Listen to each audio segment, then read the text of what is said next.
praise you will. Because the Lord inhabits the praises of his people. And so we are here to praise you now. Hallelujah.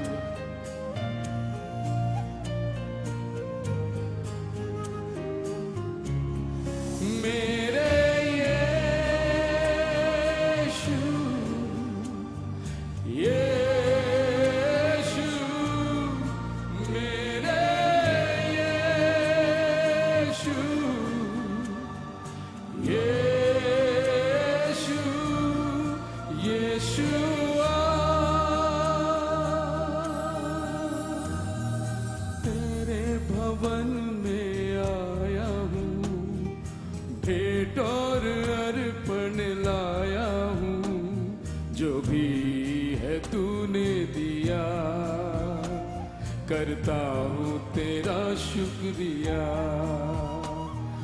जो भी है तूने दिया, करता हूँ तेरा शुक्रिया। तेरे भवन में आया हूँ, भेंट और अर्पण लाया हूँ, जो भी है तूने दिया, करता हूँ तेरा शुक्रिया, जो भी है तूने दिया, करता हूँ तेरा शुक्रिया।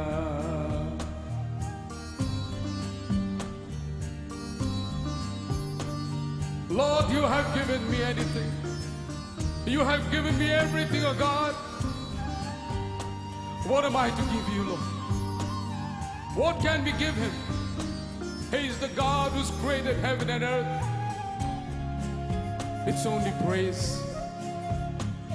Let's praise and thank the Almighty God. तू ही है मेरा सृजनहार,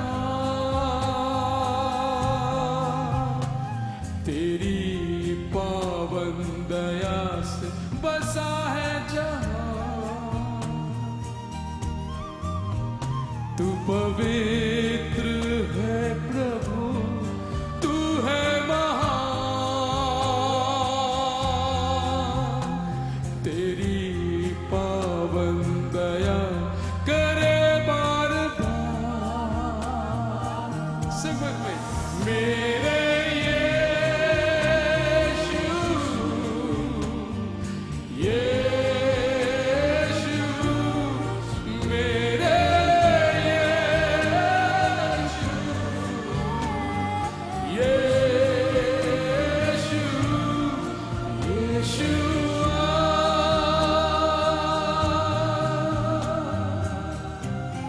For God is holy, and He expects us to be holy. For we are a chosen generation, chosen.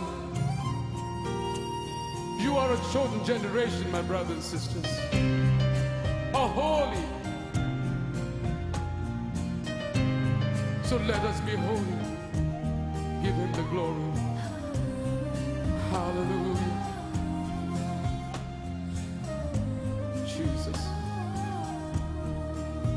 Holy, holy, holy, Lord God Almighty. Almighty was and is to come. Thou art worthy, so worthy.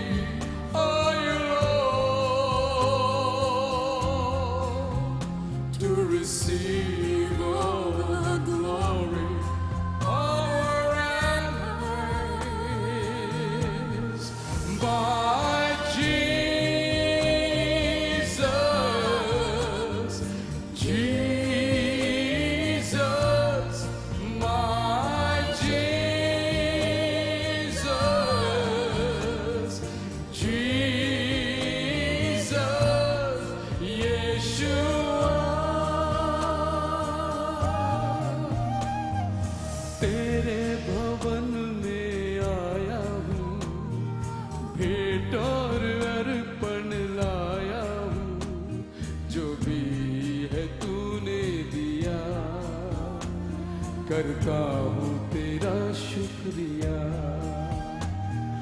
जो भी है तूने दिया, करता हूँ तेरा शुक्रिया।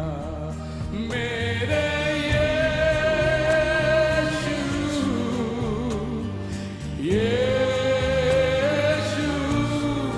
मेरे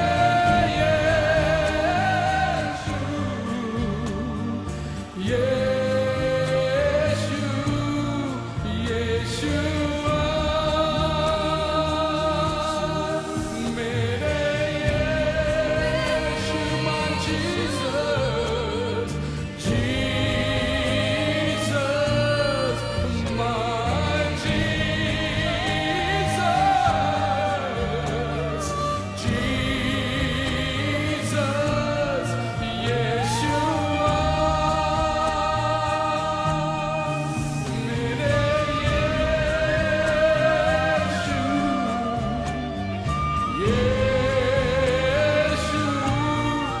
मेरे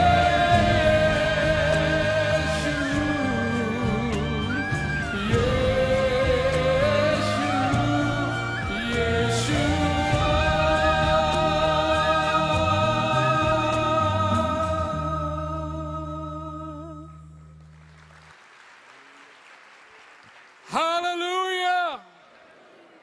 You know, I've been asked to repeat this song one more time. I did it 3 days back, the first day, and I'm going to do this song. And if you know this song, you can join me. This is a glorious song which says that when we all go to heaven, which I'm sure we shall all be, shall we say hallelujah to that? Hallelujah! I presume and I hope and pray that each one of us, we will be in heaven one day.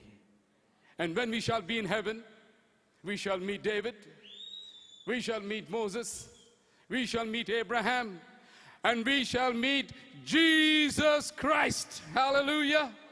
You and me. So shall we stand up and sing this song together? And thank you very much. It's been a wonderful, blessed convention. I think this is one of the best conventions that I have attended in my life outside India. And I want to congratulate PC NAC, the whole committee. They're all here, and I want to appreciate and thank you all. Can we give these wonderful people, our committee, our executive committee, a big hand of appreciation? Thank you very much, sir, for the wonderful program. They were so well organized and so spiritual. It touched our hearts. We're going to go back changed people. Are we going to go back changed people? Hallelujah! Let's do this song together. Hallelujah. All right. Woo! Everybody shut it down together.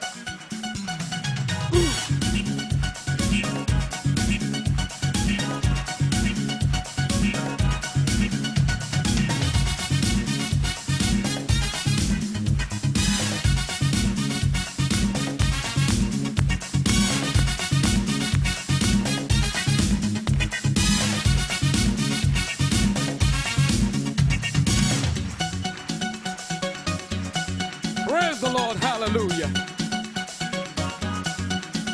Waha hallelujah, Anand होवेगा. Waha hallelujah, जमघट होवेगा. Waha hallelujah, आनंद होवेगा. Waha hallelujah, जमघट होवेगा. Hallelujah, चिल्लाऊंगा जब देखूंगा यीशु को. Waha hallelujah, आनंद होवेगा. हाँ गाऊंगा मैं.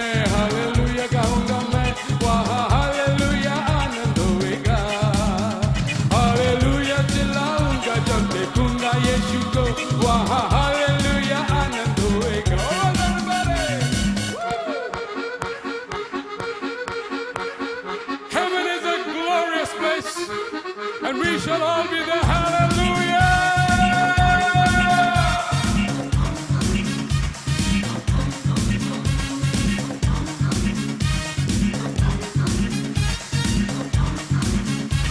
Thank you, God. Thank you, Lord.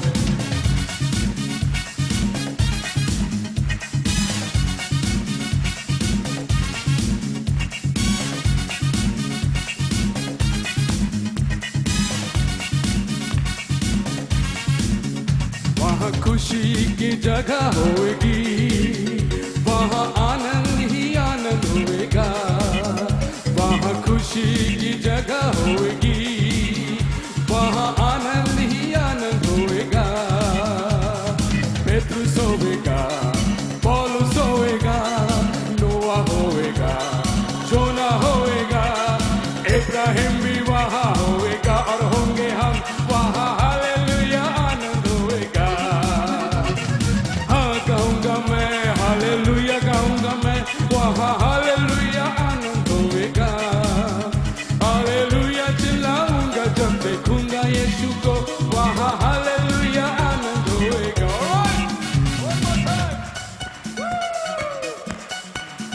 Praise the Lord! Hallelujah! Hallelujah!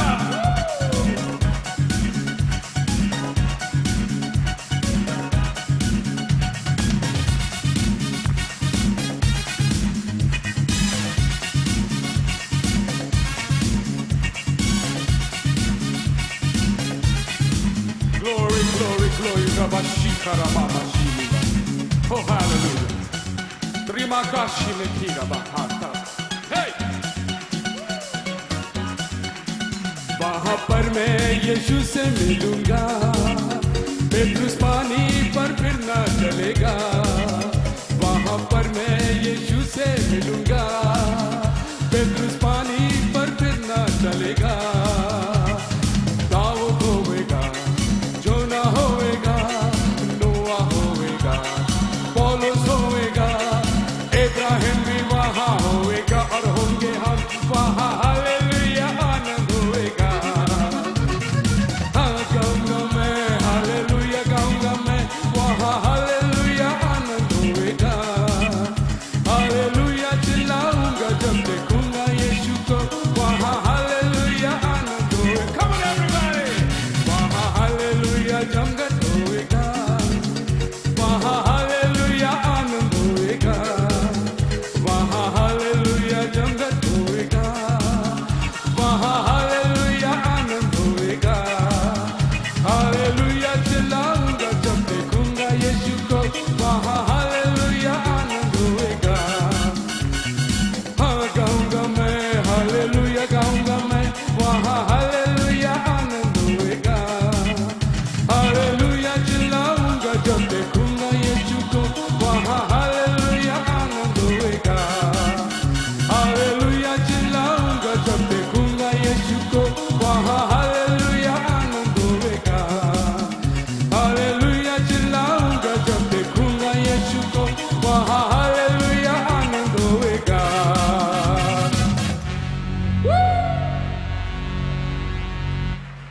Hallelujah!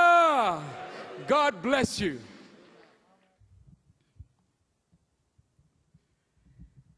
കർത്താവിലെ ഏറ്റവും പ്രിയപ്പെട്ടവരെ, ഇവിടെ ഈ മീറ്റിങ്ങിൻ്റെ ആരംഭം മുതൽ അവസാനം വരെ പ്രാർത്ഥിച്ചുകൊണ്ടിരിക്കുന്ന പ്രിയപ്പെട്ടവരെ, ഈ മീറ്റിങ്ങിൻ്റെ എക്സിക്യൂട്ടീവ് കമ്മിറ്റിയെ നയിക്കുന്ന pastor KM Varghese, brother Varghese Philip, brother Johnson Abraham, brother Sibi Thomas, ബന്ധപ്പെട്ട എല്ലാവരോടും ഈ സമയത്ത് ഇങ്ങനെയൊരു ക്ഷണം തന്നതിന് പ്രത്യേകിച്ച് ഞാൻ നന്ദി പറയട്ടെ. ഇവിടെ ഇപ്പോൾ ദൈവത്തിൻ്റെ വചനം കേൾക്കുകയും കാണുകയും അനുഭവിക്കുകയും ചെയ്യുന്ന ദൈവസഭയെ ശക്തമായി വളർത്തുന്ന കർത്തൃദാസന്മാർ നിരവധിയാണ്. Pastor KC John, reverend TI Samuel എന്ന് തുടങ്ങി ദൈവത്തിൻ്റെ ജനത്തെ ദൈവത്തിൻ്റെ വചനം കൊടുക്കുവാൻ സഹായിക്കുന്ന, എനിക്ക് നേരിട്ട് പരിചയമുള്ളവരും പിന്നെ പരിചയമില്ലാത്ത നിരവധി ആളുകൾ ഇവിടെ ഇരിക്കുന്നു. എല്ലാവരോടുമുള്ള പ്രത്യേകമായ സ്നേഹം ഈ അവസരത്തിൽ അറിയിക്കുകയാണ്. പ്രിയപ്പെട്ടവരെ, ദൈവത്തിൻ്റെ വചനം അത് ദൈവം തന്നെയാണെന്നും അത് ക്രിസ്തുവേശുവാണെന്നും അത് മാറ്റമില്ലാത്ത വചനമാണെന്നും നമ്മൾ കണ്ടു കഴിഞ്ഞു, കേട്ട് കഴിഞ്ഞു. യോഹന്നാൻ്റെ സുവിശേഷത്തിലേക്ക് ഒന്നാമത്തെ അധ്യായത്തിലേക്ക് ഞാൻ കടന്നു വരുമ്പോൾ, ആദിയിൽ വചനമുണ്ടായിരുന്നു, ആ വചനം ജഡമായി തീർന്നു, അത് നമ്മുടെ ഇടയിൽ കുറേ നാൾ പാർത്തു എന്നെല്ലാം വായിക്കുന്ന സമയം, ആദിയിലുണ്ടായിരുന്ന വചനം ഏതായിരുന്നു എന്നത് ഒരു പക്ഷേ നമ്മൾ പെട്ടെന്ന് ഓർത്തെന്ന് വരികയില്ല. പ്രിയരെ, അത് വചനം ക്രിസ്തുവായിരുന്നു. വചനം ജഡമായി തീർന്നു എന്ന് യോഹന്നാന്റെ സുവിശേഷം 1-ാം അധ്യായം 1-ാം വാക്യത്തിൽ പറയുമ്പോൾ, അത് നമ്മുടെ കൂടെ കുറെ നാൾ പാർത്തു എന്ന് പറയുമ്പോൾ, ജീവനുള്ള ദൈവത്തിന്റെ പുത്രനായ കർത്താവായ യേശു ക്രിസ്തു അന്നും ഇന്നും എന്നും നമ്മുടെ കൂടെ ഉണ്ടായിരുന്നു എന്ന് വേദപുസ്തകം സാക്ഷ്യപ്പെടുത്തുകയാണ്. വചനം ക്രിസ്തുവായിരുന്നു. ലോകത്തിന് ജീവൻ കൊടുക്കുന്നതിന് മുമ്പ് ക്രിസ്തു ഉണ്ടായിരുന്നു. യോഹന്നാൻ 17:5, ലോകത്തിന് ജീവൻ കൊടുക്കുന്നതിന് മുമ്പ് തന്നെ ക്രിസ്തു ഉണ്ടായിരുന്നു. വേദപുസ്തകത്തിലെ ആദ്യ വാക്യം പറയുന്നു, ആദിയിൽ ദൈവം ആകാശവും ഭൂമിയും സൃഷ്ടിച്ചു. എന്നാൽ ഈ ആദിക്ക് മുമ്പ് പ്രിയരെ ക്രിസ്തു ഉണ്ടായിരുന്നു. ആദിയിൽ എന്ന് പറയുന്നതിന് മുമ്പേ ക്രിസ്തു ഉണ്ടായിരുന്നു. കാരണം ദൈവത്തിന് ആരംഭമില്ല, കാരണം ദൈവത്തിന് അവസാനമില്ല. ദൈവം എപ്പോഴും നിത്യതയാണ്. ആ ദൈവത്തിൻ്റെ വചനം ക്രിസ്തുവാണ്. അവൻ്റെ വചനത്തെ കൂടാതെ ഒരിക്കലും ഈ ലോകത്തിൽ യാതൊന്നിനും നിലനിൽപ്പില്ല എന്ന് ജീവന്റെ വചനത്തെക്കുറിച്ച് ഇന്ന് നമ്മൾ പറയുമ്പോൾ, അത് ക്രിസ്തുവായിരുന്നു എന്നുള്ള വലിയ സത്യം നമ്മുടെ ഉള്ളിൽ തിളങ്ങി നിൽക്കേണ്ടതാണ്. 1 യോഹന്നാൻ 1:1 ഞാൻ കടക്കട്ടെ. ജീവന്റെ വചനം അത് ജഡമായി തീർന്ന് കുറേ നാൾ ഉണ്ടായിരുന്നു എന്ന് പറയുന്ന ആ ജീവന്റെ വചനം, ഞാൻ കണ്ടതും കേട്ടതും തൊട്ടതും അറിഞ്ഞതും അനുഭവിച്ചറിഞ്ഞതുമായ ജീവന്റെ വചനമെന്ന് യോഹന്നാൻ പറയുന്നത്, ജഡമായി തീർന്ന ക്രിസ്തുവിനെയും ആ ക്രിസ്തുവിലൂടെ വന്ന വെളിച്ചത്തെയും ആ ക്രിസ്തുവിൻ്റെ ശക്തിയെയും ആണ് എന്നത് സൗകര്യപൂർവം നമ്മളാരും മറക്കാൻ പാടില്ല. ദൈവത്തിൻ്റെ വചനം ക്രിസ്തുവാണ്. ദൈവത്തിൻ്റെ ശക്തി ക്രിസ്തുവാണ്. ദൈവത്തിൻ്റെ ആത്മാവിനെ നൽകുന്നത് ക്രിസ്തുവാണ്. അതെ, വഴിയും സത്യവും ജീവനും ഞാനാകുന്നു. എന്നിലൂടെ അല്ലാതെ ഒരാളും സ്വർഗലോകത്തിലേക്ക് വരികയില്ല. എന്നിൽ പിതാവ് വസിക്കുന്നു. ഞാൻ ചോദിക്കുമ്പോൾ പിതാവ് പരിശുദ്ധാത്മാവിനെ നിന്നിലേക്ക് അയക്കുന്നു. യോഹന്നാൻ 14, 6, 7, 8, 9, 10, 11 തിരുവചനങ്ങൾ. അതെ പ്രിയരെ, ജീവന്റെ വചനം അത് ക്രിസ്തുവാണ്. ജീവിപ്പിക്കുന്ന വചനം അത് യേശു ക്രിസ്തുവാണ്. അത് അനാദിയിലേ ഉണ്ടായിരുന്നു, അതിപ്പോഴുമുണ്ട്, അതെപ്പോഴുമുണ്ട്. അത് വരുവാനിരിക്കുന്ന വചനമാണ്. മറിയത്തിൻ്റെ ഉദരത്തിൽ മാംസം ധരിച്ചത് കൊണ്ട് മാത്രം മനുഷ്യപുത്രനായതും മനുഷ്യപുത്രനായി കടന്നു വന്ന് നമ്മുടെ പാപങ്ങൾ ഏറ്റെടുത്ത് ഗാഗുൽത്താ മലയിൽ എൻ്റെ പകരമായി, ഞാൻ എന്ന പാപിക്ക് പകരമായി, നീ എന്ന പാപിക്ക് പകരമായി മറുവില കൊടുത്തുകൊണ്ട് ക്രിസ്തുയേശു ഗോൽഗോഥാ മലയിൽ അവതരിപ്പിച്ച പരമമായ യാഗം, യാഗാഗ്നി പീഠം, അത് അസ്ഥികളെ തുളച്ചു കയറുന്ന ജീവന്റെ വചനത്തിൽ രക്തത്തുള്ളികളായിരുന്നു. ദൈവരാജ്യത്തെ തേടി അമേരിക്കയിൽ, പിന്നെ ഭൗതിക രാജ്യവും തേടി നമ്മളെല്ലാവരും വന്നു. 26 വർഷങ്ങൾ കഴിഞ്ഞ് 27ാമത്തെ വർഷത്തിലേക്ക് കടന്ന് PCNAC എന്ന് മനോഹരമായി നാമധേയം ചെയ്ത ലോക ആധ്യാത്മിക പെന്തക്കോസ്ത് നവീകരണത്തിൻ്റെ മുടിചൂടാ മന്നന്മാരായ എല്ലാവരും ഒന്നിച്ചു വരികയും കാണുകയും കേൾക്കുകയും തൊടുകയും കേൾക്കുകയും അറിയുകയും അനുഭവിക്കുകയും ചെയ്യാൻ പോകുന്ന ജീവന്റെ വചനം ക്രിസ്തു തന്നെയാണ് എന്ന് ഞാൻ പറയുകയായിരുന്നു. പ്രിയരെ, നിങ്ങൾ പ്രതീക്ഷിക്കുന്നത്, എന്നോട് വേദിയിലിരുന്ന കർത്താവിൻ്റെ ദാസൻ പറഞ്ഞു, താങ്കളുടെ ആ അല്പം സാക്ഷ്യമൊന്ന് പറയണമെന്ന്. അത് ജീവന്റെ വചനത്തെക്കുറിച്ചുള്ളതായതുകൊണ്ട് പറയുവാൻ ഈ അവസരം ഉപയോഗിക്കുകയാണ്. പ്രിയരെ, 40ഓളം വയസ്സുവരെ കടുത്ത യാഥാസ്ഥിക കത്തോലിക്കനായി കോട്ടയം ജില്ലയിൽ ചെറുപ്പത്തിലും എറണാകുളം ജില്ലയിൽ വിദ്യാഭ്യാസ കാലത്തും കണ്ണൂർ കാസർഗോഡ് ജില്ലയിൽ ഔദ്യോഗികമായും സ്കൂൾ അധ്യാപകനായിരുന്നു ഞാൻ. കഴിഞ്ഞുകൂടുന്ന കാലത്താണ് ജീവനുള്ള ദൈവത്തിൻ്റെ വചനം എന്നെ തേടി വന്നത്. ഞാൻ നിങ്ങൾ ആരെയുംക്കാൾ നിസ്സാരനായിരുന്നു, അതിപ്പോഴും അതെ. പക്ഷേ 40ാമത്തെ വയസ്സ് തികയുന്ന അന്ന് കത്തോലിക്കനെ സംബന്ധിച്ചിടത്തോളം കുർബാനയാണ് അവന് വലുത്, മറിയമാണ് പിന്നെ വലുതിൻ്റെ വലുത്, പിന്നെ സെൻറ്റ് ജോർജാണ് വലുതിൻ്റെ വലുത്, അതിനേക്കാളും വലുത് അച്ഛനാണ്, പിന്നെ വലുത് ബിഷപ്പാണ്, ദൈവത്തേക്കാൾ വലുത് പാപ്പായാണ് എന്നൊന്നും ഞാൻ പറയാതെ നിങ്ങൾക്കറിയാവുന്ന കാര്യമായതുകൊണ്ട് ഈ സാക്ഷ്യം പറയുമ്പോൾ ഇതൊക്കെ വന്നില്ലെങ്കിൽ ഒക്കുകയില്ലാത്തത് കൊണ്ടും നിങ്ങൾ അനേകം പേർ ഈ മണ്ഡലത്തിൽ നിന്ന് വന്നതാണെന്ന് എനിക്ക് നന്നായിട്ട് അറിയാവുന്നത് കൊണ്ടും അങ്ങനെയൊക്കെ പറയുകയായിരുന്നു. 40ാമത്തെ വയസ്സിൽ ജീവൻ്റെ വചനം എന്നെ കേൾപ്പിക്കുവാൻ ഹോളി സ്പിരിറ്റ് നേരത്തെ തീരുമാനമെടുത്തിരുന്നു. ചാലക്കുടിയിലെ ഡിവൈൻ ധ്യാന മന്ദിരത്തിലും പോട്ടയാശ്രമത്തിലും അവിടെ നിന്നും ഇറങ്ങിയ ചില കത്തോലിക്ക പുരോഹിതന്മാരും കേരളത്തിലുടനീളം ഓടിച്ചാടി നടന്ന് വചനം പറയുന്നു. അതിൽ ഒരാൾ തളിപ്പറമ്പിലും വചനം പറഞ്ഞു. അത് കണ്ണൂർ ജില്ലയിലാണ്. ഞാനും അങ്ങോട്ട് ദൈവത്തിൻ്റെ വചനത്താൽ ആകർഷിക്കപ്പെട്ടോ എന്നറിയില്ലാതെ ചെന്നു. 2 ദിവസം വചനം കേട്ടപ്പോൾ ജീവൻ്റെ വചനമാണെന്ന് മനസ്സിലായില്ല. രാമായണ ഭാരത ഭാഗവതാദികൾ പോലെ മലയാള മനോരമയിലും മാതൃഭൂമിയിലൊക്കെ വരുന്ന വാർത്ത പോലെ കണ്ടു കേട്ടു, ബോറടിച്ചു. 3-ാം ദിവസം തിരിച്ചു പോകുവാൻ തീരുമാനിച്ചു. സ്കൂളിലേക്ക് വിളിച്ചു പറഞ്ഞു, ഇന്നെൻ്റെ ലീവ് നിങ്ങൾ സാങ്ഷൻ ചെയ്യരുത്, ഞാൻ വരികയാണ്. രാവിലെ കാപ്പിയും കുടിച്ചിട്ട് ബസ് സ്റ്റാൻഡിലേക്ക് ബസ് കാത്ത് ഇറങ്ങി നിൽക്കുമ്പോൾ ജീവൻ്റെ വചനം എന്നെ ഒരു സ്ത്രീയിലൂടെ മാടി വിളിച്ചു. സാർ പോവാണോ? അതെ. ഇവിടെ വന്നൊന്ന് കേട്ടിട്ട് പോയാൽ മതി. ദൈവം എന്നെ ആകർഷിച്ചു കൊണ്ടേയിരുന്നു. ഞാൻ അങ്ങോട്ടേക്ക് ചെന്നു. കുറച്ചു നേരം അവിടെ ഇരുന്നു. അതൊരു ചേച്ചിയായിരുന്നു. ചേച്ചി മെല്ലിച്ചതായിരുന്നു.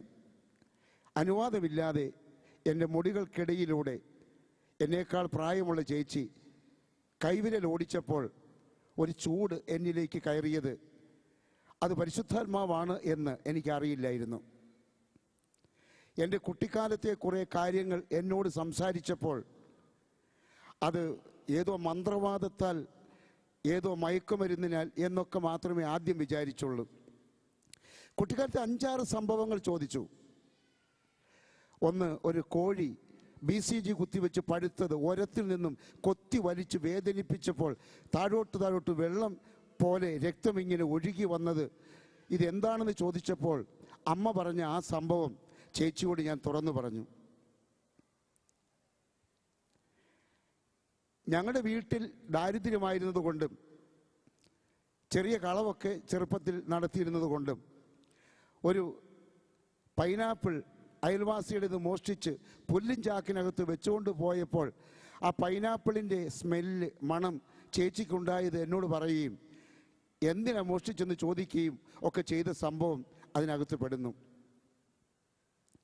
എൻ്റെ ഒരു ഇളയമ്മയോട് ഞാൻ അമ്മ കൊയ്ത കറ്റ ഇളയമ്മ മോഷ്ടിച്ച് മാറ്റിയപ്പോൾ വഴക്കുമായിട്ട് ചെന്നതും ഇളയമ്മയെ ഉന്തിയിട്ടതുമൊക്കെ എന്നോട് ചോദിച്ചപ്പോൾ ഞാൻ ചേച്ചിയോട് പറഞ്ഞു, ഇത് എന്തെങ്കിലും മന്ത്രവാദമാണോ?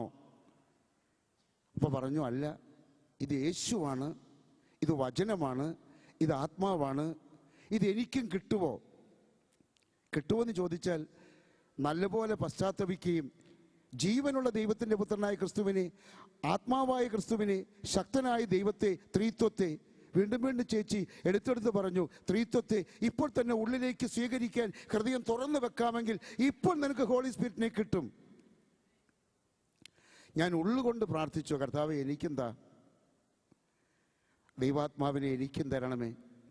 അപ്പോൾ അവർ പറഞ്ഞു തന്നു എല്ലാ പാപവും ഓർത്ത് അനുദപിക്കുവാൻ. ഞാൻ ചോദിച്ചു, എന്താ പാപം? സമൂഹത്തിലുള്ള എല്ലാവരും കാണിക്കുന്നതൊക്കെയാണോ പാപം? അത് 2ാമത്തെ പാപം. 1ാമത്തെ പാപം ക്രിസ്തുവിനെ അറിയാത്തതാണ്, ബൈബിൾ പഠിക്കാത്തതാണ്, പ്രാർത്ഥിക്കാത്തതാണ്, യേശുവിനെ അറിയാത്തതാണ് പാപം. അങ്ങനെയാണെങ്കിൽ ഞാനാണ് ലോകത്തിലെ ഏറ്റവും വലിയ പാപി. 4000-ഓളം കന്യാസ്ത്രീമാരും 400-ലധികം പുരോഹിതന്മാരും ഉള്ള കത്തോലിക്ക സഭയിലെ നടയ്ക്കൽ എന്ന് പറയുന്ന, ലോകാരംഭം എന്ന് പറയുന്നില്ല, AD 52 ആരംഭിച്ച ഒരു വലിയ നടയ്ക്കൽ കുടുംബത്തിലെ അംഗമായ എന്നോളം മുഴുത്ത പാപം വേറെ ആർക്കുമില്ല. കാരണം എനിക്ക് വചനം അറിയില്ല. ഞാൻ ആ പാപം ഏറ്റുപറഞ്ഞ് മാപ്പപേക്ഷിച്ചു.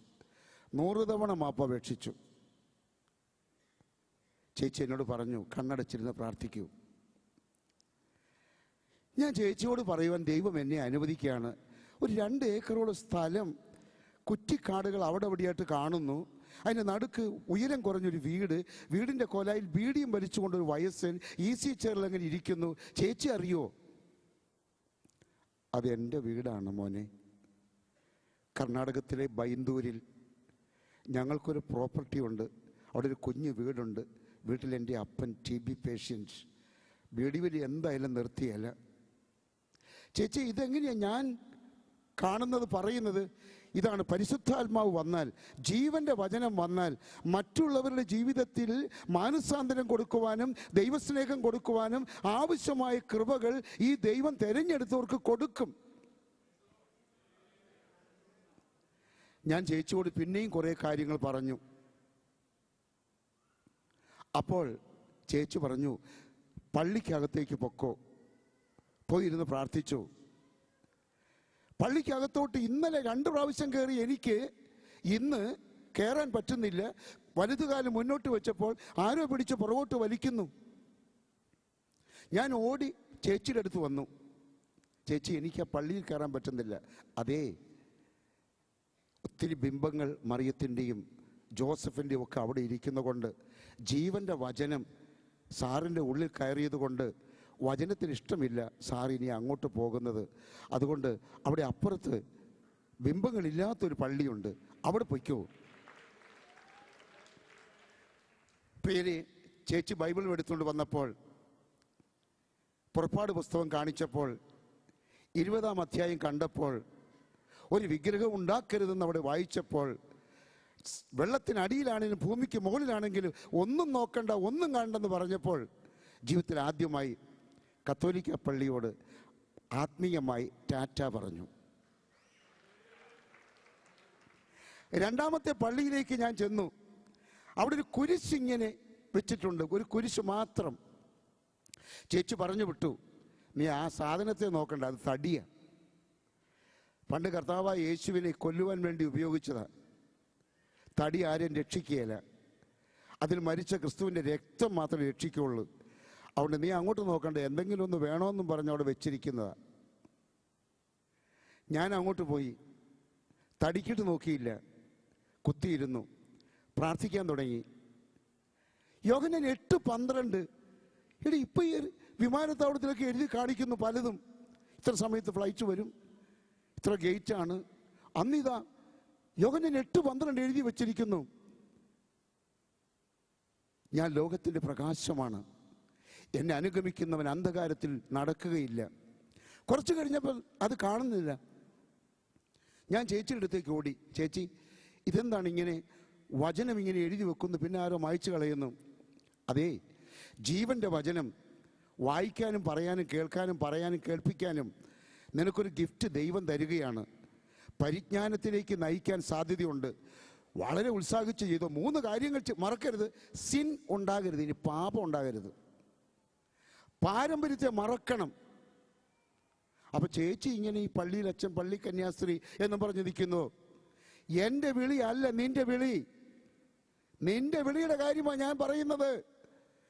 അതോടെ ഉള്ളിൻ്റെ ഉള്ളിൽ വിളി തിരിച്ചറിയാനുള്ള കൃപ എൻ്റെ ദൈവം എനിക്ക് തന്നു. വർഷങ്ങൾ കടന്നു പോകുന്നതിന് മുമ്പ് മണിക്കൂറുകൾ മാത്രം കടന്നപ്പോൾ കാലിൽ ഒരു വലിയ മുറിവുള്ള ഒരു മനുഷ്യൻ ആ പള്ളിക്കകത്ത് ഇരുന്നു കൊണ്ട് എന്നെ വിളിച്ചു. ഞാൻ തിരിഞ്ഞു നോക്കി. ഞാൻ അന്ന് കമ്പല്ലൂർ ഗവൺമെൻറ് ഹയർ സെക്കൻഡറി സ്കൂളിൽ 9-ാം ക്ലാസ്സിൽ പഠിപ്പിക്കുന്ന അധ്യാപകനാണ്. എൻ്റെ ക്ലാസ്സിലെ വിനു എന്ന് പറയുന്നൊരു കുട്ടിയുടെ രക്ഷിതാവ് PTA മീറ്റിങ്ങിൽ ഇദ്ദേഹത്തെ കണ്ടിട്ടുണ്ട്. ഞാൻ ചെന്നു. എന്താ വിളിച്ചേ? എൻ്റെ കാലിലൊരു വലിയ മുറിവ്, ഇതന്നെ ഒരു മണം, കാല് പഴുക്കുന്നതാ. എന്തു പറ്റിയതാ? വാഴക്കൊല പൊതിഞ്ഞു കെട്ടാൻ വേണ്ടി മുക്കാലിയെ കയറിയപ്പോൾ തെന്നിപ്പോയി കരിങ്കല്ല് വീണു. മുറിവെന്ന് കാണിച്ചേ. കാലിൻ്റെ തുടയിൽ കമ്മ പിടിച്ചിരിക്കുന്ന വലിയ മുറിവ്. ഒരു കൈ വേണേ ആ മുറിവിനകത്ത് ഇറങ്ങിപ്പോകും. ഞാൻ ആശുപത്രി കൊണ്ടുപോകട്ടെ? അങ്ങനെയല്ല. സാർ എനിക്ക് വേണ്ടി ഒന്ന് പ്രാർത്ഥിക്കാമോ? പ്രാർത്ഥിക്കാനോ? ഞാൻ ചിരിച്ചു. പക്ഷേ ദൈവം ചിരിച്ചില്ല. നീ പ്രാർത്ഥിക്കുക, ഞാനല്ലേ സുഖപ്പെടുത്തുക. നീ പ്രാർത്ഥിക്കുക, ഞാനല്ലേ സുഖപ്പെടുത്തുക. നീ പ്രാർത്ഥിക്കുക, ഞാനല്ലേ സുഖപ്പെടുത്തുക. 3 തവണ ദൈവസ്വരം. കർത്താവ്, ഇത് ആരാണ്? നീ തന്നെയോ? ശിശുവല്ലേ? ചേച്ചിയുടെ അടുത്തേക്ക് ഓടി. ഫിലോ ചേച്ചി, ഇങ്ങനെ സ്വരം കേട്ടു, ദൈവമാണോ? അതെ, ബൈബിൾ എടുത്ത് വായിച്ചു നോക്ക്. ദൈവമാണെങ്കിൽ വേദപുസ്തകത്തിൽ അതിന് കണക്കായ വചനങ്ങളുണ്ടാകും. പിശാചാണെങ്കിലോ വേദപുസ്തകത്തിൽ കാണുകയില്ല. സ്വന്തം സ്വാർത്ഥതയാണെങ്കിലോ ഒട്ടും കാണുകയില്ല. വചനമെടുക്കുമോനെ. ജീവന്റെ വചനം തുറന്നു. മർക്കോസ് 16:20 കണ്ണിൽപ്പെട്ടു. അപ്പസ്തോലന്മാർ പ്രസംഗിച്ച് നടന്നു എന്നും ക്രിസ്തുവേശു വചനം സ്ഥിരീകരിച്ചു കൊണ്ടിരുന്നു എന്നും POC ബൈബിളിൽ നിന്ന് അന്നതാണ് ഉപയോഗിക്കുന്നത്. കണ്ടു. വചനം പ്രസംഗിച്ച് നടന്ന അപ്പസ്തോലന്മാരുടെ വചനങ്ങളെ ക്രിസ്തുവേശു വന്ന് സാങ്ഷൻ ചെയ്തുകൊണ്ടിരുന്നു എന്ന് എന്തോ എനിക്ക് മനസ്സിലായി. ഞാൻ പ്രാർത്ഥിച്ചാൽ ഉടയ തമ്പുരാൻ കേട്ടേക്കുമായിരിക്കും. ഓടി അങ്ങോട്ട് ചെന്നു. ബിഷപ്പുമാരൊക്കെ ചെയ്യുന്നത് കണ്ടിട്ടുണ്ട്. തലയിലേക്കൊക്കെ കൈവെക്കുക. കൈയും കൊണ്ട് അങ്ങോട്ട് ചെന്ന് അദ്ദേഹം ചാടി എഴുന്നേറ്റു. ഞാൻ ഓർത്തു, ഞാൻ പ്രാർത്ഥിക്കാൻ ചെന്നപ്പോൾ അദ്ദേഹത്തിന് ഇഷ്ടപ്പെടാത്തത് കൊണ്ട് പരാതിപ്പെടാൻ പോവുകയായിരിക്കും. അദ്ദേഹം എഴുന്നേറ്റ് ഒറ്റ ഓട്ടം.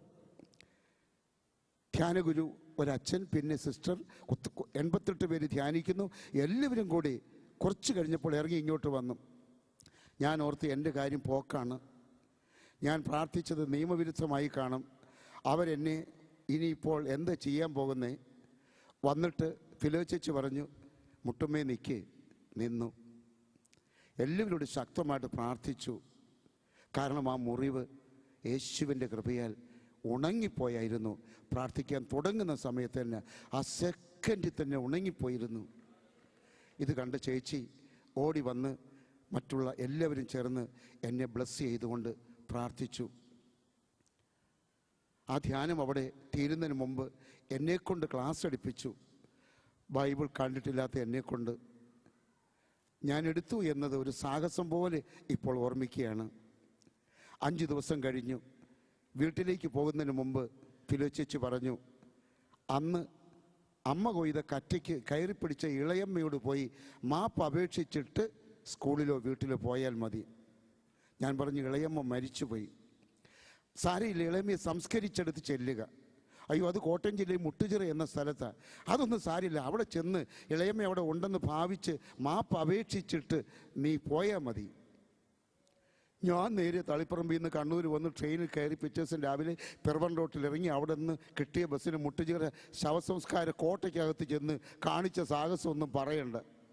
ഇളയമ്മേ, എന്നോട് ക്ഷമിക്കണം. ഞാൻ ആ കറ്റയ്ക്ക് കയറി പിടിച്ചത് തെറ്റായിപ്പോയി എന്ന് പണ്ടെനിക്ക് അറിയാമായിരുന്നെങ്കിലും എൻ്റെ ധിക്കാരം കൊണ്ട് ഞാൻ ആ തെറ്റൊക്കെ ചെയ്തു. ഇപ്പോൾ ഇളയമ്മ ഇവിടെ ഇല്ലെന്നൊക്കെ ചേച്ചി എനിക്ക് പറഞ്ഞു. ഞാൻ ഇങ്ങനെയൊരു മണ്ടൻ, ഞാൻ വന്ന എനിക്ക് മാപ്പ് തരണം. വാലാച്ചറിയിലുള്ള വീട്ടിലേക്ക് ചെന്നു. അവിടെ ഇളയമ്മയുടെ ഭർത്താവ് കുഞ്ഞിച്ചായൻ ഇപ്പോഴും ഉണ്ട്. അദ്ദേഹം കുഞ്ഞിച്ചായനോടും പറഞ്ഞു, ഞാൻ അങ്ങനെ ഇളയമ്മയോട് അന്നൊരു ദ്രോഹം ചെയ്തു എന്ന്. അങ്ങനെ മാപ്പെല്ലാം അപേക്ഷിച്ച് തിരിച്ചു ചെന്നു. പിറ്റേ ആഴ്ച സ്കൂളിൽ ജോയിൻ ചെയ്തു. എൻ്റെ ക്ലാസ്സിൽ സഹദേവൻ എന്ന് പറയുന്നൊരു വിദ്യാർത്ഥിയുണ്ട്. അവൻ പുട്ടപ്പർത്തിയിൽ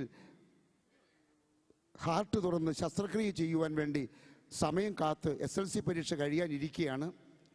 അപ്പോൾ അവൻ ഇരുന്ന് വലിക്കുന്നതൊക്കെ കാണുമ്പോൾ എനിക്കാണെങ്കിൽ പഠിപ്പിക്കാൻ പലപ്പോഴും പറ്റിയിട്ടില്ല. അവനോട് സഹതാപുണ്ടായി. അവിടെ അടുത്ത് റിട്രീറ്റ് നടന്നു.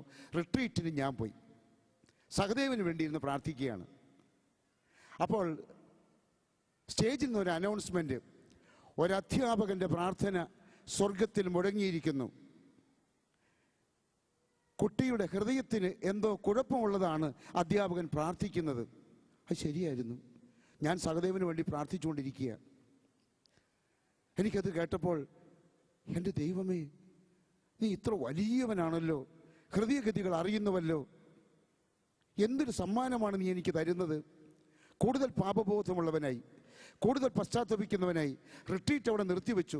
നേരെ മുള്ളേരിയ എന്ന് പറയുന്ന കാസർഗോഡ് ജില്ലയുടെ അങ്ങേയറ്റത്ത് കർണാടകത്തോട് തൊട്ട് ഉരുമിക്കിടക്കുന്ന പ്രദേശത്തുള്ള അവൻ്റെ വീട് അന്വേഷിച്ച് സായം സന്ധ്യയിലെത്തി. മാതാപിതാക്കന്മാർ ചോദിച്ചു, സഹദേവൻ എവിടെ? അവനെ ഉച്ച കഴിഞ്ഞൊരു 2:30 ഒന്ന് വിയർത്തു. ഇവിടെ കിടന്ന് ഉരുണ്ട് പെരുണ്ടു. ഏതോ പിശാച് അവനെ വിട്ടുപോയതുപോലെ ഞങ്ങൾക്ക് തോന്നി. അവനിപ്പോൾ എവിടെ? അവനേതാ ആ മാവേ കയറി ഇരിപ്പുണ്ട്. ഞാൻ ചെന്നു. സഹദേവൻ ഇറങ്ങി വന്നു. അച്ഛനെയും അമ്മയും കൂട്ടി കാസർഗോഡ് ടൗണിൽ കൊണ്ടുപോയി ഒരു നല്ല കാർഡിയോളജിസ്റ്റിനെ കൊണ്ട് പരിശോധിപ്പിച്ചു. ഡോക്ടർ പറഞ്ഞു, 5 ബ്ലോക്കുള്ള കുട്ടിയാണ്, ബ്ലോക്കൊന്നും ഇല്ലപ്പോൾ. ഇതെങ്ങനെയാണ്? ഞാൻ ആദ്യമായിട്ട് ജീസസ് ആണ് ഇത് ചെയ്തത് എന്ന് ജീവിതത്തിൽ ആദ്യമായിട്ടൊരു മനുഷ്യനോട്, ഡോക്ടറോട് പറയുകയാണ്. ജീസസ് ആണ് ചെയ്തത്. പ്രിയരെ, എൻ്റെ മാനസാന്തരത്തിൻ്റെയും എൻ്റെ പുതുജന്മത്തിൻ്റെയും കഥകൾ ഒത്തിരി ഉണ്ട്. അരമണിക്കൂറോളം ഒതുക്കേണ്ട ഒരു പ്രസംഗത്തിൽ ഒത്തിരി പറയാൻ കഴിയുകയില്ലല്ലോ. വീണ്ടും ഞാൻ അടുത്ത റിട്രീറ്റിന് പോയി. ഈ അടുത്ത നാളിൽ മരിച്ചുപോയ ഒരു CJ വർക്കി എന്നൊരു പുരോഹിതനുണ്ട്. അദ്ദേഹം കോഴിക്കോടിൻ്റെ പശ്ചാത്തലത്തിൽ പെരുവണ്ണാമൊഴിയിലാണ്. അദ്ദേഹം നടത്തുന്ന ഒരു വലിയ റിട്രീറ്റ്. അവിടെ ധ്യാനിച്ചുകൊണ്ടിരിക്കുമ്പോൾ ഒരു അനൗൺസ്മെൻറ്റ് സ്റ്റേജിൽ നിന്നും, ആരെങ്കിലും യാക്കോബിൻ്റെ ഗോവണി പ്രാർത്ഥിക്കുമ്പോൾ കിട്ടുന്നുണ്ടെങ്കിൽ എഴുന്നേറ്റ് നിൽക്കണം. ഈ സമയത്ത് ഈ ഭൂമിയിൽ വെച്ചിട്ട് സ്വർഗത്തിലേക്ക് ഉയർന്നിരിക്കുന്ന ഒരു ഗോവണിയുടെ മാലാഖമാർ കയറുന്നതും ഇറങ്ങുന്നതും കണ്ടും കൊണ്ട് ഞാൻ ഇങ്ങനെ കണ്ണുമടച്ചിരിക്കുക. പക്ഷെ എഴുന്നേക്കാൻ എനിക്കൊരു മടി. അതിൻ്റെ കാരണം എൻ്റെ സ്കൂളിലെ 60ഓളം അധ്യാപകരും 1000-ലധികം ഹൈന്ദവ മുസ്ലിങ്ങൾ ഉൾപ്പെടെയുള്ള കുട്ടികളും ആ റിട്രീറ്റ് സ്ഥലത്തുണ്ട്. അപ്പോൾ അങ്ങനെ എഴുന്നേറ്റ് നിൽക്കുക എന്നൊക്കെ പറയുന്ന എന്തോ ഒരു ഈഗോ കോംപ്ലക്സ് എനിക്ക് വന്നുകൊണ്ട് ഞാൻ എഴുന്നേറ്റില്ല. വീണ്ടും അദ്ദേഹം സ്റ്റേജിൽ നിന്ന് വിളിച്ചു പറഞ്ഞു. അവസാനം ഞാൻ എഴുന്നേൽക്കേണ്ടി വന്നു. അപ്പോൾ അദ്ദേഹം പറഞ്ഞു, ആത്മാക്കളെ നേടുവാനുള്ള വിളിയാണ്. മാലാഖമാർ ഗോവണിയിലൂടെ മനുഷ്യാത്മാക്കളെയാണ് സ്വർഗത്തിലേക്ക് കൊണ്ടുപോകുന്നത്. പിന്നെ തിരിച്ചു വന്നിട്ട് വീണ്ടും കൊണ്ടുപോകുന്നത് ആത്മാക്കളെ തേടാനുള്ള വിളിയാണ്. മതങ്ങൾക്കപ്പുറത്തേക്ക് വളർന്നോണം. പ്രിയരെ, പിന്നെ ഒട്ടും താമസിയാതെ ആത്മീയ ജീവിതത്തിന് സ്ഥാനം കൊടുത്തു. എങ്കിലും മറിയത്തിൻ്റെയും ജോസഫിൻ്റെയും നിരവധിയായ ബിംബങ്ങളുടെയും വങ്കത്തരങ്ങൾ ഉള്ളിലെനിക്ക് മനസ്സിലായി. അവയെല്ലാം ഞാൻ ഉപേക്ഷിച്ചു. ഓരോ തവണയും എൻ്റെ ജീവിതത്തിലെ മതമുണ്ടാക്കിയ ആ സഭയുണ്ടാക്കിയ കെട്ടുകളിൽ നിന്നും ഞാൻ മോചനം പ്രാപിക്കും തോറും കുടുംബാംഗങ്ങൾ എന്നിൽ നിന്നും അകലുവാൻ തുടങ്ങി. പള്ളികൾ അകലുവാൻ തുടങ്ങി. പട്ടക്കാർ അകലുവാൻ തുടങ്ങി. ബിഷപ്പ് കമ്മീഷൻ വെച്ചു. ഒരിക്കൽ 19 PhD-കാരായ വൈദികരും 3 ബിഷപ്പുമാരും കൂടെ ചേർന്നുകൊണ്ട് തലശ്ശേരി അതിരൂപത എന്ന് പറയുന്ന സ്ഥലത്ത് പ്രധാന കേന്ദ്രത്തിൽ 19.5 മണിക്കൂർ ഇടയ്ക്ക് വെള്ളം കിട്ടിയത് മാത്രം എന്നെ വിസ്തരിച്ചു. അപ്പോഴെല്ലാം ജീവൻ്റെ വചനം എൻ്റെ ഉള്ളിൽ കയറിയത് എനിക്ക് നല്ലവണ്ണം അറിയാമായിരുന്നത് കൊണ്ട് ഞാൻ പരിശുദ്ധാത്മാവ് സമയാസമയങ്ങളിൽ ഓരോന്ന് പറഞ്ഞു തന്നു. എങ്കിലും കുർബാന എന്ന് പറയുന്ന ആ ആനയുടെ യോഗ്യതയും അയോഗ്യതയും മാത്രം എനിക്ക് പിടികിട്ടാത്തത് കൊണ്ട് ബാക്കി എല്ലാം ഞാൻ തള്ളിപ്പറഞ്ഞുകൊണ്ടേയിരുന്നു. വർഷങ്ങൾക്ക് വഴിമാറിക്കൊടുത്തപ്പോൾ 15ഓളം കൊല്ലങ്ങൾ കടന്നുപോയപ്പോൾ ഒരു ദിവസം എന്നും പ്രാർത്ഥിച്ചുകൊണ്ടിരിക്കുകയാണ്. കാത്തലിക് കരിസ്മാറ്റിക് റിട്രീറ്റ് നടത്തുവാണ്. ഒത്തിരി രോഗികൾ സുഖപ്പെടുകയോ പിശാചുകൾ വിട്ടുപോവുകയോ ഒക്കെ ചെയ്യുന്നുണ്ട്. പക്ഷെ സത്യത്തിൻ്റെ ജീവൻ്റെ വചനത്തിൻ്റെ പൂർണ്ണത എൻ്റെ ഉള്ളിൻ്റെ ഉള്ളിൽ നിറയാത്തതുകൊണ്ടുള്ള ഒടുങ്ങാത്ത ദാഹം എന്നെ ദൈവത്തിലേക്ക് വീണ്ടും വലിച്ചു പിടിച്ചുകൊണ്ടേയിരുന്നു. ഏറ്റവും ഒടുവിൽ പയ്യന്നൂർ കടപ്പുറത്ത് പ്രാർത്ഥിക്കാൻ വേണ്ടി ഇടയ്ക്കിടയ്ക്ക് പോകുമായിരുന്നു. അവിടെ പോയപ്പോൾ കടൽ അലകളിലെ തിരകളിലൂടെ ഒഴുകി വന്നൊരു തുണ്ട് കടലാസ് എന്നെ എൻ്റെ അവസാനത്തെ കെട്ടും പൊട്ടിക്കുകയാണ്. അവിടെ ഇതെൻ്റെ ശരീരമാണ്, ഇതെൻ്റെ രക്തമാണ്, നിങ്ങൾ വന്ന് വാങ്ങി ഭക്ഷിക്കണമെന്ന് ലൂക്കോസ് 22:19 പറയുന്ന ആ ശരീരത്തിൽ യേശുവിൻ്റെ ശരീരമുണ്ടെന്നും യേശുവിൻ്റെ രക്തമുണ്ടെന്നും വിശ്വസിച്ചുകൊണ്ട് കുർബാന മാത്രം ഭക്ഷിച്ചുകൊണ്ട് കടന്നുകൂടി ബാക്കി എല്ലാ ആചാരങ്ങളെയും അനുഷ്ഠാനങ്ങളെയും ഉപേക്ഷിക്കാൻ സാധിച്ചു എങ്കിലും എൻ്റെ പ്രിയപ്പെട്ടവരെ, ഈ കുർബാന എന്ന് പറയുന്ന വസ്തുവിൽ ദൈവത്തിൻ്റെ പ്രസൻസ് ഉണ്ടെന്നുള്ള ആ വലിയ നുണയുടെ യാഥാർത്ഥ്യം എന്താണെന്ന് ആ കടലാസ് കഷ്ണത്തിലൂടെ എന്നെ കർത്താവ് പഠിപ്പിച്ചു. പ്രതീകാത്മക വചനമാണ് അത് എന്ന് ആ കടലാസിലുണ്ടായിരുന്നു. ഞാൻ ആടുകളുടെ വാതിലാണെന്ന് യേശു പറഞ്ഞിട്ടുണ്ടല്ലോ യോഹന്നാൻ 10:9. പക്ഷേ യേശു ഒരിക്കലും ഒരു ഗേറ്റ്, ഒരു വാതിൽ ആയില്ലല്ലോ എന്ന് അവിടെ വായിച്ചു. നിങ്ങൾ ഭൂമിയുടെ ഉപ്പാണെന്ന് മത്തായി 5:13 യേശു പറഞ്ഞിട്ടുണ്ട്. പക്ഷെ ഉപ്പായില്ലല്ലോ, ഉപ്പിൻ്റെ ഗുണമല്ലേ ചെയ്തത്, ഒരിക്കലും ഉപ്പായില്ലല്ലോ ശിഷ്യന്മാർ എന്ന് അവിടെ ആ കടലാസിൽ വചനം അതിൻ്റെ അർത്ഥം മനസ്സിലാക്കിച്ചു തന്നു.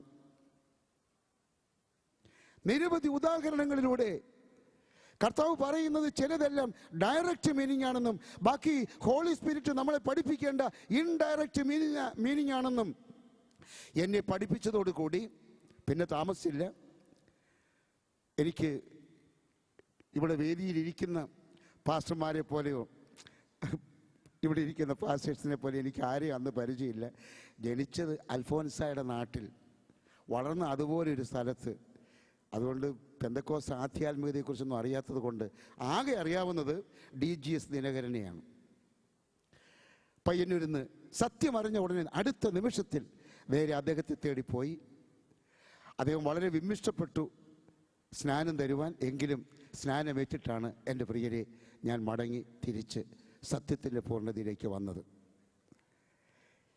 ഈ സാക്ഷ്യത്തിന് അധികം നീളമുണ്ട്, പക്ഷേ അതിങ്ങനെ അനന്തമായി തുടരുന്നതിനാൽ ഇതിവിടെ ചുരുക്കട്ടെ. ഇപ്പോൾ കർത്താവായ യേശുവിൻ്റെ വലിയ കൃപയാൽ സത്യത്തിൻ്റെ പൂർണ്ണതയിലേക്ക് എങ്ങനെ സമുദായക്കാരിൽ സാധ്യതയുള്ളവരെ അടുപ്പിക്കാം എന്നതുകൊണ്ട് അവരുടെ ഇടയിലേക്ക് രോഗസൗഖ്യത്തിൻ്റെ കൃപ അല്പം കർത്താവ് തന്നത്, വിടുതലിൻ്റെ കൃപ അല്പം കർത്താവ് തന്നതായിട്ട് ജീവിതം മുഴുവനും ഇങ്ങനെ കൊണ്ടു നടക്കുകയാണ്.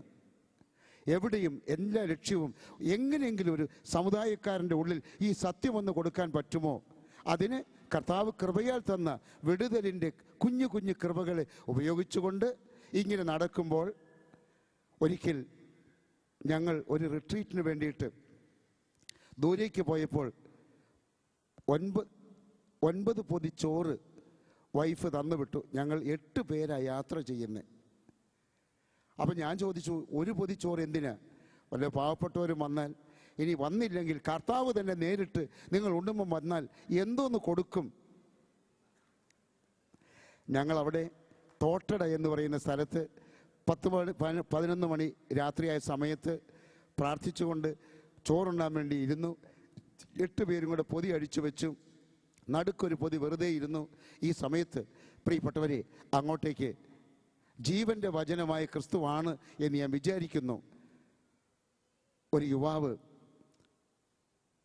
പാറിപ്പറന്ന തലമുടിയും കീറിപ്പറിഞ്ഞ വസ്ത്രമൊക്കെ ഉടുത്ത് നേരെ മുന്നോട്ടേക്ക് വന്ന് കൈ നീട്ടി ചോറെടുത്ത് അങ്ങോട്ട് വെച്ചു കൊടുത്തു. അപ്പുറത്തെ കമ്പാർട്ട്മെൻറ്റിൽ അദ്ദേഹം പോയിരുന്നു. ഊണ് കഴിക്കുവാൻ വേണ്ടി ശ്രമിക്കുന്നതിനിടയിൽ ഞങ്ങൾ 2 പേർ കമന്നടിച്ചു വീണു. കൂട്ടുകാരാണ്, പിശാച് വിട്ടുപോയതാണ് എന്ന് ചിലപ്പോൾ തോന്നി. ഞാനാണ് ഇരുന്ന് കരയാൻ തുടങ്ങി. ഇനിയും പോകാനുള്ള ബന്ധനങ്ങൾ പോവുകയാണെന്ന് ഒരുപക്ഷെ എനിക്ക് തോന്നി. ഈ നിലവിളിക്കിടയിൽ അദ്ദേഹം കടന്നുപോയി. പിന്നെ അവിടെ കണ്ടില്ല. ജീസസ് തന്നെയായിരുന്നു അതെന്ന് ഇപ്പോൾ ഓർക്കുന്നു. പാവപ്പെട്ടവരോട് കരുണയില്ലാത്ത ഒരു കുടുംബാംഗമായിരുന്നു ഞാൻ. ആരെങ്കിലും ഭിക്ഷക്കാർ വന്നാൽ കടമ നിർവഹിക്കാൻ വേണ്ടി 2-5 രൂപ കൊടുക്കുന്ന ഒഴിച്ചാൽ ഒരു ജീവനാംശമെടുത്ത് പാവങ്ങളെ സഹായിക്കുകയില്ലായിരുന്നു. അന്നത്തെ ആ സംഭവം ഒരു സ്വപ്നം പോലെ തുടർന്നപ്പോൾ പിന്നീട് ദൈവം കൃപയാൽ കണ്ണൂർ ജില്ലയിൽ അങ്ങേയറ്റത്ത് ചെറുപുഴ എന്നും പുളിങ്ങോം എന്നും ഒക്കെ പറയുന്ന സ്ഥലത്ത് പാവപ്പെട്ടവരെ സംരക്ഷിക്കാനുള്ളൊരു ചിന്ത മനസ്സിൽ തന്നു. ഇപ്പോൾ 100-ലധികം അച്ചാച്ചന്മാരും അമ്മച്ചിമാരും വളരെ മെൻ്റലി ഹാൻഡിക്കാപ്പ്ഡാണ് അവർ. അവർക്ക് വേണ്ടി ശുശ്രൂഷ ചെയ്യുന്നു. അവരെ നോക്കാനും പിടിക്കാനും 100 പേര് വേറെയുമുണ്ട്. അവിടെ ഞങ്ങളുടെ ആത്മാഭിഷേകം എന്ന പേരുള്ളൊരു വചനാശ്രമം ആരംഭിച്ചു, ബൈബിൾ ക്ലാസ് ആരംഭിച്ചു, പാവങ്ങൾക്ക് വേണ്ടിയുള്ള ഒരു ചർച്ച് പോലെ ആരംഭിച്ചു. ആ സ്ഥാപനം ഒന്ന് ഉദ്ഘാടനം ചെയ്യുന്നത് റവറൻ ഡോക്ടർ ഇവിടെ ഇരിപ്പുണ്ട് അദ്ദേഹം. അതേ പ്രിയപ്പെട്ടവരെ, പാസ്റ്റർ KC ജോണാണ് വന്ന് ഉദ്ഘാടനം ചെയ്തു തന്നത്. അവിടെ വെച്ച് AG സഭയുടെ പാസ്റ്റർ VT എബ്രാഹവും വന്ന് എനിക്ക് കല്യാണം കെട്ടിക്കുന്നതോ സ്നാനം മുക്കുന്നതോ അങ്ങനെയുള്ള ഒരു ഓർഡിനേഷൻ എല്ലാം തന്നു.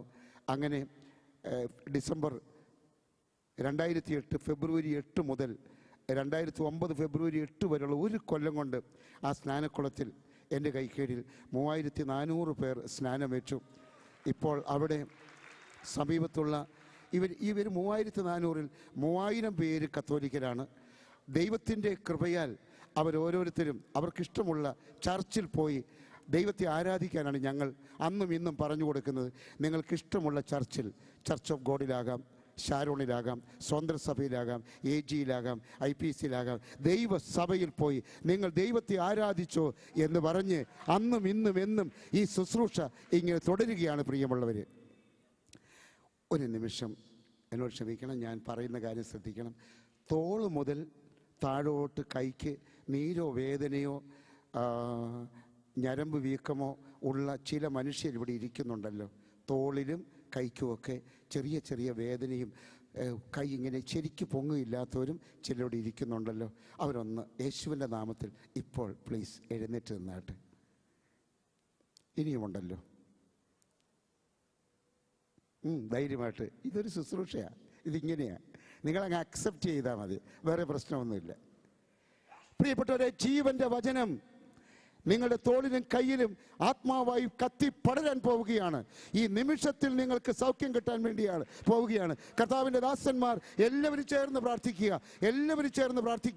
ഹല്ലേലൂയ. കർത്താവേ, ഈ മക്കൾ എല്ലാവരും കരങ്ങൾ ഉയർത്തി അങ്ങയോട് പ്രാർത്ഥിക്കുന്നു.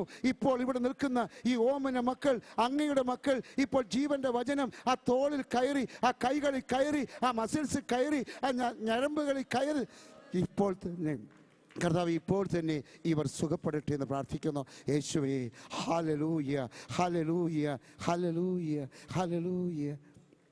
ജസ്റ്റ് ഒന്ന് വിശ്വസിക്കുക, നിൽക്കുന്നവരൊന്ന് വിശ്വസിക്കുക. ഇനി ഞാൻ പറയുന്ന എക്സർസൈസ് ചെയ്യുക. ആ കൈ വട്ടത്തിലൊന്ന് കറക്കിക്കേ നല്ലതുപോലെ. എന്തിനാ മടിക്കുന്നേ? മടിക്കാതെ ഇതിങ്ങനെ കറക്ക്. ആൻറ്റി ഇത് ഇങ്ങനെ ഒന്ന് വെറുതെ തോന്നുക, വട്ടത്തിൽ ഇങ്ങനെ കറക്കുന്നേ, അങ്ങനെയൊക്കെ ചെയ്യ്. ഇനി ഒന്ന് വലിച്ചു കുടഞ്ഞാട്ടെ, കൈ വലിച്ചു കുടഞ്ഞ്. ഇപ്പോൾ വട്ടം കറക്കി കൈ വലിച്ചു കൊടയ്. കർത്തൃദാസന്മാർ എല്ലാവരും ഒന്നോടെ പ്രാർത്ഥിച്ചാട്ടെ, കൈകൾ ഉയർത്തി പ്രാർത്ഥിച്ചാട്ടെ. ഹല്ലേലൂയ. മഹാപരിശുദ്ധനായ ദൈവമേ, നിന്റെ പ്രിയപ്പെട്ട മക്കളിലേക്ക് ജീവന്റെ ഊർജ്ജസ്വലമായ വചനം, ഇരുതല മൂർച്ചയുള്ള വാളിനേക്കാൾ ശക്തമായ വചനം, എബ്രായ ലേഖനം 4:12 സന്ധികളെ തുളച്ചു കയറുമെന്ന് പറഞ്ഞ വചനം. ഹല്ലേലൂയ. പേരെ സുഖപ്പെട്ടു കേട്ടോ. നിങ്ങൾ വലിച്ചു കുടഞ്ഞ കൈ വലിച്ചു കുടഞ്ഞ് വേഗം ആകട്ടെ, വേഗം ചെയ്യ്. പരസ്യക്കാർ പറയുന്ന പോലെ, TV-യിലൊക്കെ പരസ്യക്കാർ പറയുന്ന പോലെ. ഓക്കെ, ഇനി പഴയ വേദന പഴയ ഭാഗത്ത് ഉണ്ടോ എന്ന് പരിശോധിക്കുക. ഇങ്ങനെ ഒന്ന് കൈക്ക് ഉയർത്തി നോക്ക്. കർത്താവ് വന്ന് വേദന എടുത്തുകൊണ്ട് പോയി. അതാണ് നിങ്ങൾ മനസ്സിലാക്കേണ്ട കാര്യം. ഇത് മരുന്നിൻ്റെ തന്ത്രമല്ല, ഇത് യേശുവാണ്, ഇത് ജീവന്റെ വചനമാണ്. ഓക്കെ, കൈ സ്വയം പരിശോധിച്ചപ്പോൾ മനസ്സിലായത് എന്താണ്? ആശ്വാസം തോന്നി, നല്ലപോലെ ആശ്വാസമുണ്ടായി എന്ന് മനസ്സിലായവർ മാത്രം കൈയൊന്ന് വീശിയാട്ടെ. നല്ലപോലെ ആശ്വാസമുണ്ടായി എന്ന് മനസ്സിലായവർ കൈയൊന്ന് വീശ്. ഇരിക്കുന്ന എല്ലാവരും ഇത് കണ്ടുകൊണ്ട്, ഇതൊരു പ്രദർശനം അല്ല, ഇത് ജീവന്റെ വചനം അവരെ തൊട്ടതാണ്. എല്ലാവരും കൈകൾ കൊട്ടിയാട്ടെ, എല്ലാവരും കൈകൾ കൊട്ടിയാട്ടെ, എല്ലാവരും കൈകൾ കൊട്ടിയാട്ടെ. ഒന്ന് കർത്താവിന് വേണ്ടി ഇരുന്നേ. പ്രായമുള്ളവരാണെങ്കിലും പ്രായം കുറഞ്ഞവരാണെങ്കിലും ഇപ്പോൾ ഇതിനകത്ത് വാക്കിംഗ് സ്റ്റിക്കുമായി വന്നവർ ഒന്ന് എഴുന്നേറ്റ് നിന്നാട്ടെ. പ്രായമുള്ളത് കൊണ്ടാണെങ്കിലും പ്രായം കുറഞ്ഞത് കൊണ്ടാണെങ്കിലും വാക്കിംഗ് സ്റ്റിക്കുമായിട്ട് വന്നവർ, വടിയിൽ കുത്തിപ്പിടിച്ച് വന്നവർ ആരെങ്കിലും ഉണ്ടെങ്കിൽ അവരൊന്ന് എഴുന്നേറ്റ് നിന്നാട്ടെ. എനിക്ക് കാണത്തില്ല, ഇല്ലാത്തതുകൊണ്ടാണെന്ന് അറിയത്തില്ല. ഇങ്ങോട്ട് ഈ വെളിച്ചം ഇങ്ങനെ ഉള്ളതുകൊണ്ട് ആരെങ്കിലും എഴുന്നേറ്റ് നിന്നാട്ട് എനിക്ക് കാണത്തില്ല. നിന്നെങ്കിലും ഒന്ന് കൈ ഉയർത്തിയാട്ടെ. ഓക്കെ ഓക്കെ, ആ കൈ ഉയർത്തി. ഈ സൈഡിലേക്കൊന്ന് ഇറങ്ങി വരാവോ? ഈ സൈഡിൽ ആ സ്റ്റിക്കുമായിട്ട് വാ, സ്റ്റിക്കുമായിട്ട്. ഇനി ആരെങ്കിലും ഉണ്ടെങ്കിൽ ഈ നടുക്കോട്ടെ, ഈ സെൻറ്ററിലേക്ക് ഒന്ന് വന്നാട്ടെ ഇപ്പോൾ തന്നെ. അവിടെ നിന്നാൽ മതി, അവിടെ നിന്നാൽ മതി. ഇനി ആരെങ്കിലും ഉണ്ടെങ്കിൽ ഈ സെൻട്രൽ ഹാളിലേക്കൊന്ന് വരിക, ഈ സെൻട്രൽ ഹാളിലേക്കൊന്ന് വരിക. കേൾക്കുക, നമുക്കെല്ലാവർക്കും ചേർന്ന് ഈ ആൻറ്റിക്ക് വേണ്ടി ഇപ്പോൾ പ്രാർത്ഥിക്കാം. ജീവനുള്ള ദൈവം നിങ്ങളുടെ ദേഹത്ത് ഏതെങ്കിലും തരത്തിലുള്ള ബെൽറ്റ്, പാൻസിൻ്റെ ബെൽറ്റ് അല്ല, രോഗമുള്ളത് കൊണ്ട് ബെൽറ്റ് ധരിച്ചവരുണ്ടെങ്കിലും ദയവായിട്ട് ഇപ്പോൾ എഴുന്നേക്കാം. രോഗമുള്ളത് കൊണ്ട് ബെൽറ്റ് ധരിച്ചവരുണ്ടെങ്കിൽ അവർക്ക് ഇപ്പോൾ എഴുന്നേക്കാം. ഓക്കെ, നമുക്ക് ഈ ആൻറ്റിക്ക് വേണ്ടി ഇപ്പോൾ പ്രാർത്ഥിക്കാം. മഹാപരിശുദ്ധനായ ദൈവമേ, ഹല്ലേലൂയ. അവിടുത്തെ ജീവനുള്ള വചനം ആൻറ്റിയുടെ കാൽമുട്ടുകളിലും എളിക്കകത്തും നട്ടിലിൻ്റെ ഓരോ കശേരികളിലും ഇപ്പോൾ സ്പർശിക്കണമെന്ന് പ്രാർത്ഥിക്കുന്നു. ഇത് കർത്താവിന് ഏറ്റവും ഇഷ്ടമുള്ള കാര്യമാകട്ടെ. Jesus, hallelujah, hallelujah. കർത്താവെ സ്പർശിക്കണമേ. ആൻറ്റി, കർത്താവ് സ്പർശിച്ചല്ലോ, ആ വടി അങ്ങോട്ടൊന്ന് കൊടുത്തേ. യേശുവിൻ്റെ നാമത്തിൽ ഇങ്ങോട്ട് നടന്നു വന്നേ. നല്ല വേഗതയിൽ നടക്കുക, അങ്ങനെയല്ല, വേഗതയിൽ നടക്ക്, കുറച്ചുകൂടെ വേഗതയിൽ നടന്നു. ഇങ്ങോട്ട് നടക്ക്, ഇങ്ങോട്ട് നടന്നു. ആ ഷൂസ് ഊരണമെന്നൊന്നും ഇല്ലെന്നേ, ഇങ്ങോട്ട് വേഗം നടന്നു. കുറച്ചുകൂടെ വേഗത്തിൽ, കുറച്ചുകൂടെ വേഗത്തിൽ, കുറച്ചുകൂടെ വേഗത്തിൽ, കുറച്ചുകൂടെ വേഗത്തിൽ, കുറച്ചുകൂടെ വേഗത്തിൽ. ഇങ്ങനെയാണോ വേഗത്തിൽ? നല്ലപോലെ വേഗത്തിൽ നടന്നോ. ജീസസ് ആൻറ്റിയെ തൊട്ടോ? സൗഖ്യമാക്കി. കൈകൾ കൊട്ടി കൊട്ടി കർത്താവിനെ മഹത്വപ്പെടുത്തുക. ഒച്ചത്തിൽ കൈകൾ എന്നാൽ പോയിരുന്ന ദൈവത്തിന് നന്ദി പറഞ്ഞു, ദൈവത്തിന് നന്ദി പറഞ്ഞു. സ്നേഹിതരെ, പോയിരുന്ന നന്ദി പറഞ്ഞു. പ്രിയപ്പെട്ടവരെ, ജീവൻ്റെ വചനം ആത്മാവിൽ പരിശുദ്ധാത്മാവിൻ്റെ ദാനങ്ങളും വരങ്ങളും കൃപകളുമായിട്ട് വരും. ജീവൻ്റെ വചനം ചുണ്ടുകളിൽ സ്നേഹമായും സത്യമായും സൗന്ദര്യമായും കടന്നു വരും. ജീവൻ്റെ വചനം ഇതുപോലെയുള്ള മനോഹരമായ പെന്തക്കോസ്റ്റ് മീറ്റിങ്ങുകൾ നടത്താൻ വേണ്ടി നേതൃത്വം കൊടുക്കുവാൻ വേണ്ടി കടന്നു വരും. ജീവൻ്റെ വചനം എത്രയോ നല്ല സഭകൾക്ക് വർഷങ്ങളായി നേതൃത്വം കൊടുക്കുന്ന നിങ്ങളുടെ ഓരോരുത്തരുടെയും തലച്ചോറിനുള്ളിൽ കൃപയായി, കൃപയ്ക്ക് മേൽ കൃപയായി, ശാന്തിയായി, സമാധാനമായി എപ്പോഴും കടന്നു വരും. വചനം എന്ന വാക്ക് കേൾക്കുന്ന സമയത്ത് എഴുതി വച്ചിരിക്കുന്ന ബൈബിളിലെ 66 പുസ്തകങ്ങളിൽ 31,173 വാക്യങ്ങളാണ് എന്ന കേവലമായ ആശയത്തിനപ്പുറം അതിനകത്തുനിന്ന് എഴുന്നേറ്റ് വരുന്ന ശക്തിയാണ്. ഈ വചനത്തിൻ്റെ സർഗശക്തിയാണ് ജീവൻ്റെ വചനം. അത് പരിശുദ്ധാത്മാവാണ്.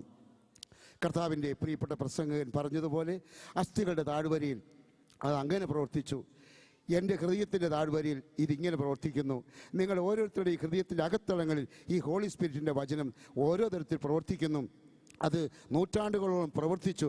അത് ഒരുപക്ഷെ തിരുവല്ലയുടെ പശ്ചാത്തലത്തും കുമ്പനാടും ഉണ്ണുണ്ണിച്ചായൻ മുതൽ പാസ്റ്റർ KS എബ്രാഹാം മുതൽ നിരവധി ആളുകളുടെ നെഞ്ചിനകത്ത് തുടങ്ങി വെച്ചതാണെങ്കിൽ അത് കത്തിപ്പടർന്ന് 650 കോടി ജനങ്ങൾ ഇന്ന് ലോകത്തിലുണ്ടെന്ന് കരുതിയാൽ അതിൽ 65ഓളം കോടികളെ ജീവന്റെ വചനം തൊട്ട് കഴിഞ്ഞിരിക്കുന്നു.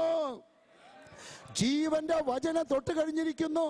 യാഥാസ്ഥിതിക മതങ്ങളുടെ ബന്ധനങ്ങളുടെ അടിത്തട്ടിൽ നിന്നും ജീവന്റെ വചനം അത് കടന്നു ചെന്ന് ഇനിയും കോടികളെ രക്ഷിക്കേണ്ടതുണ്ട്.